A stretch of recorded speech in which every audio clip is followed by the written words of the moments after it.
You want to know what are the best stocks to buy now? And I've got 5 for you. Before I get to that, I'm going to talk about a fired up wealth favorite. Someone on Wall Street is comparing it to the next Cisco. Now, I've been investing since before the dot-com bubble, and I'm going to tell you why this comparison just doesn't hold up. Let's go. Okay, so let's talk macro real quick, high level. We came through a really noisy stretch earlier in the year. Tariff headlines, rate uncertainty, a lot of geopolitical static. And what happened? A lot of investors sat in the sidelines. That intensified the FOMO chasing. They waited for the all clear. And here's the thing. It never comes. It never does. The market doesn't ring a bell at the bottom. And the end of March was the bottom for so far this year. Now, if you look at the 9-week returns coming into this week, all the way back to January of 1950, this is the 16th largest rip, 20%. Now, historically, you look at some of these big runs, like this is 2009, and this is a 102% run, but this was coming out of the financial crisis. But if we look at history tells us that we should have some green for years to come. Does it have to be that way? No. And there are examples here where we see some red. So what exactly is going on with the market? Why are we seeing some selling today? Now, the NASDAQ actually reversed. We went from down 1.5% to green as I speak. Of course, we've had a monster run. A lot of stocks are parabolic, especially in the semiconductor trade. A lot of AI-related stocks, photonics, a lot of fired up wealth winners have just been absolutely crushing it. You're printing money. So we've got Broadcom earnings last night. They're good overall, but some profit taking today. We also have several huge IPOs like SpaceX. Now, historically speaking, you want to wait 6 months to a year, at least to the lockout period, on any new IPO. The average 1-year loss is 55%. Now, we saw Quantinuum stock open today at $68 on the IPO. SpaceX is planning 555.6 million shares, expected price of $135 each when it goes public. By the time you can get it, it's probably going to be a lot higher than that. Should you buy it? Well, it's tough, right? This is going to be a really hard IPO. This is a $1.77 trillion valuation. And most of the TAM that it's talking about is AI related. And it's very, very, we'll say generous. You know, I think these numbers are pretty aggressive. SpaceX, of course, it's going to have a cult following. The stock could go to the moon, like literally, no pun intended. But you could see some rotation. You're seeing some of that. When these IPOs come, you could see money cycle around. There's really only so much liquidity, so much cash. It has to come from somewhere. And so you're going to see some of the hot winners. You're going to see that money, some of those profits come out of there and come into these IPOs. Now, I'll be honest with you. I would expect more selling here, but the market is just in a frenzy. And when the market gets that hot, it's really unpredictable. Every time anything sells off, buyers want to come in and they want to FOMO buy. You know, buy the dip. There are a lot of FOMO chasers coming to this market late. There's still a lot of money on the sidelines, but I do think you'll see some rotation. And I told you guys, you probably have a really strong May. The opposite of sell in May and go away. That this would be a good month, and that was extended to June, but I didn't think it was going to extend all the way through the end of June. And it could be that the SpaceX IPO, for example, that could be the sell the news type event. But I do think you're going to see some sort of selling in the month of June. Historically speaking, seasonality, you're going to have weaker summer months anyways. But the S&P 500 wants to go higher. You see a little bit of selling, and what happens?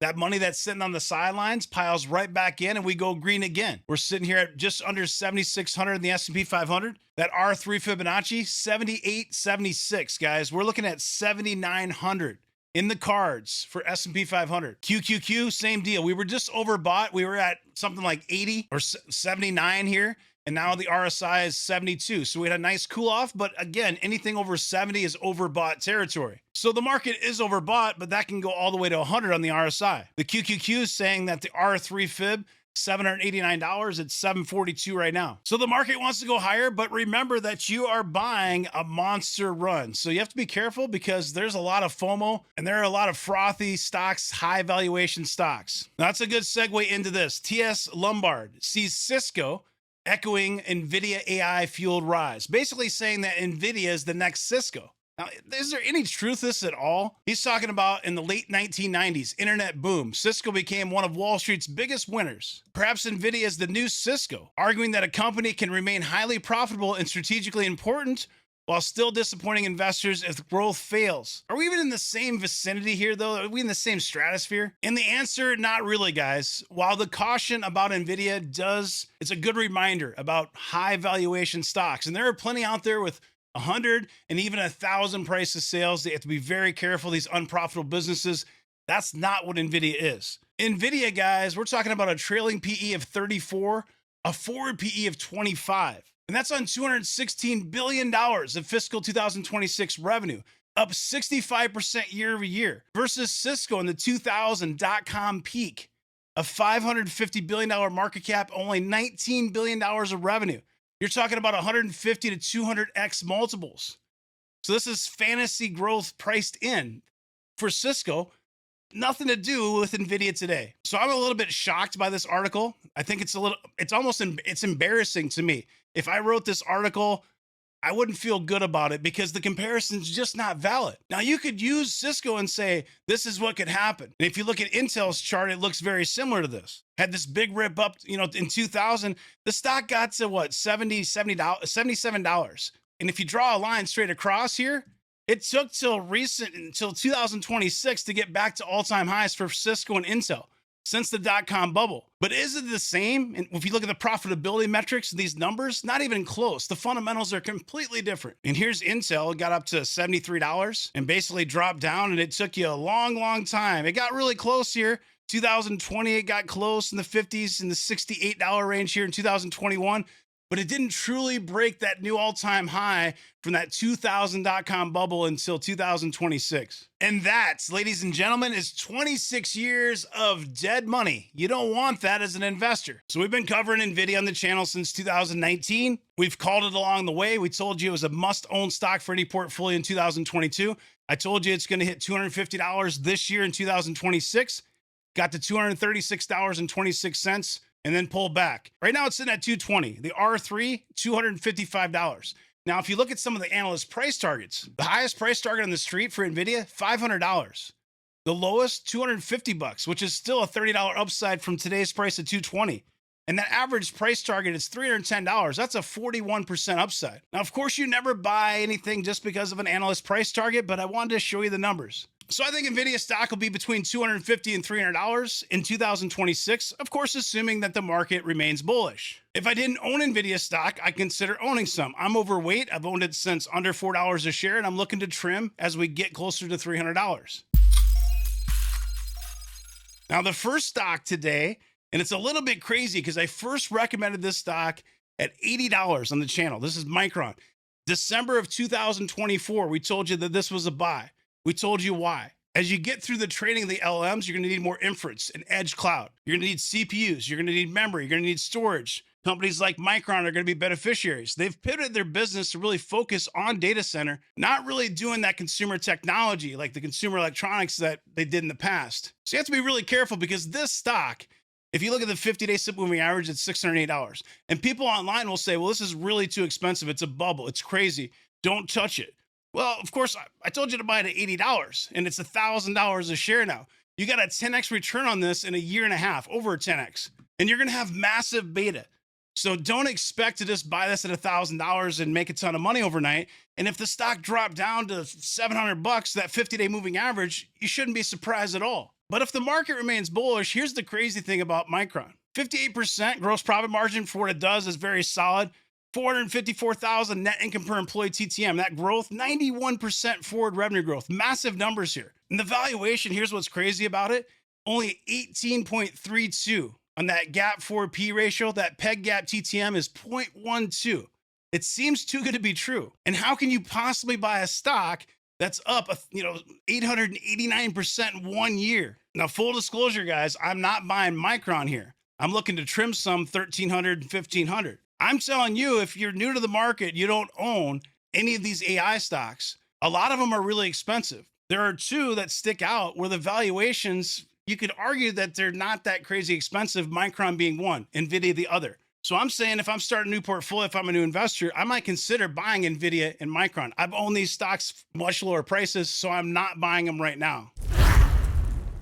Now, before I get into the next 4 stocks that I'm buying, these are the stocks that I'm buying right now. 3 of those stocks being in the community portfolio, 1 in the dividend portfolio. Keep in mind that I already own the AI infrastructure plays at much lower prices, and I'm trimming profits as they go higher. So if you're a new investor, you might have a different portfolio or different needs. The stocks that I'm buying might not fit what you want to buy depending on when you got into the market. But I think these are attractive buys for long-term investors. The first stock being Celsius Holdings. Now, the profitability on this is 50%, which is pretty good for what, and it's energy drinks. And the revenue growth, this is a little bit artificial because you have the Alani Nu acquisition, but overall the company's doing pretty well. The gap forward P ratio is at 20.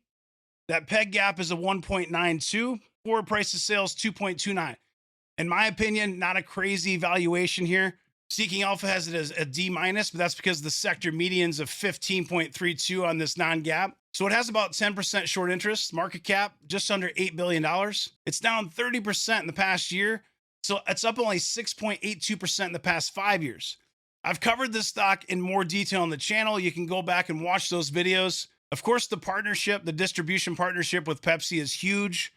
Competition includes Monster, Red Bull, Coca-Cola. So rapid fire, 10 reasons to buy Celsius stock right now. Number 1, strong momentum and growth. Celsius is about 6% year over year, but Alani knew that pro forma growth is 60%. Number 2, massive US market share. 1 in 5 energy drinks sold is going to be Celsius brand. Number 3, the Pepsi Powerhouse Partnership. Handles distribution, provides scale. Number 4, strong analyst support. The price targets, guys, really range from 60 to 90 bucks. And the stock's trading right now under $30 a share. I just bought more shares today at $27.57. Number 5, international momentum. I think there's room to grow there. That revenue is up 55% year over year. Number 6, functional beverage tailwinds. So zero sugar, focused on healthy energy drinks, consumers shifting from sugary options. Next, you got margin recovery path. 48.3%. That is an improvement. You're starting to see those numbers go up. Insider buyback and confidence. Recent executive purchases. I don't generally buy or sell off of that, but it is something to consider. And long-term growth runway. Portfolio scale. Distribution gains. Category leadership and double-digit growth. Now, Costco came out with their Kirkland energy drinks, and there were some people that maybe were a little afraid of that. Honestly, it's not even comparable. I've tried both. If you like Celsius, if you like Alani Nu, there's really nothing like those brands. You can see it's getting beat down pretty good. People are buying this stock at $100. I told Discord members, hey, you might want to trim this closer to 100 bucks. Don't think it's worth 100 bucks right now. Let's come back to 27. I think anything in this range, especially 25 or less DCA is my preference, but I'm buying some right here. Now, is this super exciting technology that's part of AI that's going to give you a 10x overnight? No, but you know what? You missed those 10x returns already. The Seagates of the world and the SanDisk, they're not going to give you another 10x, in the next a year like they just did. The exponential gains are gone. So people that are chasing those, even Micron, you might have a 50% upside on Micron, but you could have had a 12x if you would have bought it a year and a half ago. Now, this channel bought a lot of those stocks. I'm not going to go chase those, but I'm happy to buy some Celsius shares at $27. Another one that's not part of the AI trade, so nobody wants to buy it, is Netflix. 49% gross profit margin, net income per employee. That's pretty good, $835,000. And the growth, this is more of a mature type growth company, 13, 14, 15%. Valuation though, gap forward PE ratio, 22.68. That peg gap TTM, 0.56. Hey, under 1, I like it. Down 34% in the past year, up 65% in the past 5 years. Only 2.3% short interest on this one, $343 billion market cap. I think there's room to expand on advertising, on the international segments. This might not fit your blueprint. Streaming might not be a top secular growth trend in your blueprint. So you might not want to buy Netflix. But if I'm looking for stocks that I think are undervalued, that I can make money on if I'm holding them for 2, 3, 4, 5 years, I think Netflix is probably a $125 stock in the next 12 to 18 months. So do the math. That's the upside. That's my opinion, not financial advice. Wall Street analysts, $135 is the highest price target. 95 is the lowest. It's 81 right now. So you still have $15 upside if you buy it today on the lowest price target. And that average is 115, 41.69% upside. And I said on chart day yesterday, hey, something to buy.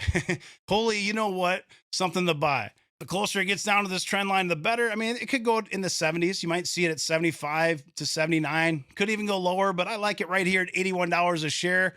If I take that risk reward down to 125, say on Netflix, this is your upside in the green, your downside in the red, and this is going all the way down to 70 bucks a share. So this is just one tool in the tool belt. I'm not going to just draw this up and say it's an automatic buy. I've done my homework, but the last 1% is technicals. I'm looking at and saying, hey, I like technically where it's at. It looks like it's pretty washed out, starting to get oversold. I'll buy some Netflix at $81. It goes in the 70s. I'll DCA and buy some more. Do I want this to be a massive position? No. 2-3% in the community portfolio.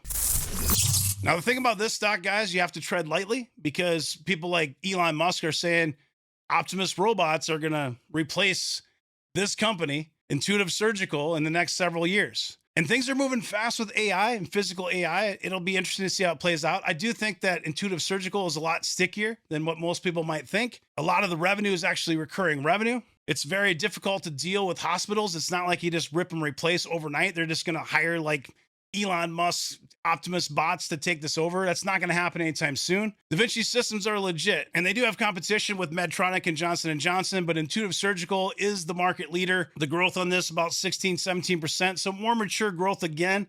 This is a little bit more expensive than the last couple we've looked at. In fact, it's a 44 gap forward P ratio. Short interest only 1.89%. So not a lot of people are betting against it. It's a $144 billion market cap, down 25% in the last year, up 50% in the last 5 years. So underperforming the S&P 500. I like this as a smaller play, a couple percent. Robotic surgery, right? Same kind of deal. If you think the stock is worth $600, here's your upside. Your downside, maybe it goes in the 300s. 385 is the previous S3. Actually, it's the current S3. So you could see this stock under $400. I think under $400 is where I'd focus if it gets there. My preference is under $400 DCA. It got under there really briefly, 396, and now it's at 417. So maybe it's finding a bottom here. But I think your buy zone is all the way up to maybe $450 if you like this company, if you've done your homework, if it fits your blueprint. Always do what's best for you and your money. And the last one, guys, let's see if you can guess. Drop a comment in real time. See if you can guess this. It's down 27% in the past year. In the past 5 years, it's up 21%. So not a good performer. It pays you a 2.25% dividend. So I'm buying this in the dividend portfolio, not in the growth portfolios. A+ profitability, 63% gross profit. 140K net income per employee. The growth, this is a DGI company at this point, right? So it's not really going to give you a lot of growth, 6 to 9%. Valuation looks pretty attractive to me at 17.34 gap forward P ratio. Now that sector median's a 15.78, but these companies have lower growth. So that dividend's 2.25%, payout ratio is 36%. This is not really a DGI because it doesn't have tons of years of growth or anything. Dividend growth only 2 years. It's more of an up and coming DGI type play. It's T-Mobile and I own it in my dividend portfolio. If you're new here and you're not subscribed, well, you've been missing out because we've been crushing it for years on this channel. And the algorithm doesn't always like to find you right away, but if it found you today, do yourself a favor. Make sure you subscribe to this channel. Click that bell for notifications. Drop me a comment. Ask me a question. Take care.